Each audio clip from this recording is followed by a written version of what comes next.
Kasus penculikan anak terjadi di Kota Denpasar. Korban merupakan siswa Sekolah Dasar Harapan Jalan Raya Sesetan, Denpasar Selatan, Denpasar, Bali. Berinisial Imran, usia 10 tahun, mengalami trauma. Peristiwa bermula Rabu 5 Februari 2025 sekira pukul 2 waktu Indonesia Tengah saat sang anak hendak dijemput karyawan orang tuanya namun sudah tidak ada di sekolah. Berselang lama pelaku Iwayan Sudirta yang berusia 29 menelpon istri atau ibu korban yang meminta tebusan atas kejadian tersebut. Untuk informasi lebih lengkapnya, saat telah terhubung bersama rekan Adrian, jurnalis Tribun Bali. Rekan Adrian Amurwonegoro, silakan informasi selengkapnya dari Anda. Ya baik, terima kasih rekan Justina. Dapat kami laporkan bahwa semuanya pada 2 hari yang lalu, Rabu 5 Februari 2025 sekitar pukul 14 waktu Indonesia Tengah, di sebuah kasus yang viral di media sosial di mana terjadi di sebuah sekolah swasta di wilayah Kesehatan dan Selatan dan tidak butuh waktu lama. Hanya dalam jam polisi berhasil membuka penculikan yang masih jauh dari psikologi dan sang anak atau sang putra berinisial I, siswa S tersebut masih diajak berkeliling-keliling di lokasi tersebut, di tidak jauh dari lokasi TKP kejadian perkara, di mana pelaku sempat berhenti di kawasan Pesanggaran yang masih berada di Kecamatan Denpasar Selatan.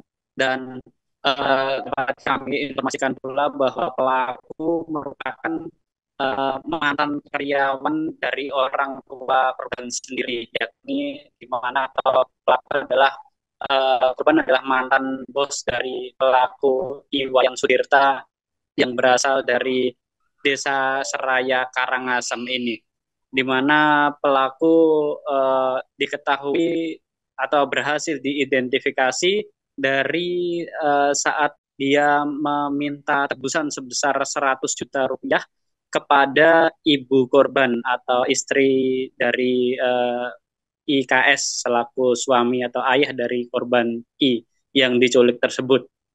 Dan saat mendapatkan telepon tersebut, keluarga atau orang tua sempat mengulur-ngulur waktu dan sambil menelpon polisi. Pasalnya pelaku sendiri juga memang sempat mengancam kepada orang tua dari pelaku agar tidak melapor ke polisi dan akan melakukan ancaman tindakan berbahaya jika orang tua melapor ke polisi. Namun orang tua tidak menghiraukan dan tetap melaporkan ke polisi. Tidak berselang lama kasus tersebut langsung ditangani, polisi melakukan penyisiran dan mendapatkan pelaku berada di kawasan Pesanggaran, akhirnya berhasil melumpuhkan pelaku dan menyelamatkan anak tersebut dalam hitungan jam, dan anak tersebut dapat diselamatkan dalam kondisi sehat. Namun tentunya dengan kejadian ini sang anak mengalami trauma. Sementara itu untuk motif sendiri adalah dendam. Pelaku merasa sakit hati karena diberhentikan bekerja di sebagai kurir di tempat orang tua korban memiliki usaha, yakni distributor kosmetik. Namun di balik itu juga ternyata setelah dilakukan pemeriksaan lebih lanjut, rupanya pelaku ini juga terdesak kebutuhan ekonomi karena pelaku harus mengirim uang ke orang tuanya di Karangasem, karena pelaku selama ini mengaku bekerja di kapal pesiar, yang nyatanya pelaku bekerja sebagai kurir di distributor kosmetik tempat ayah korban memiliki usaha.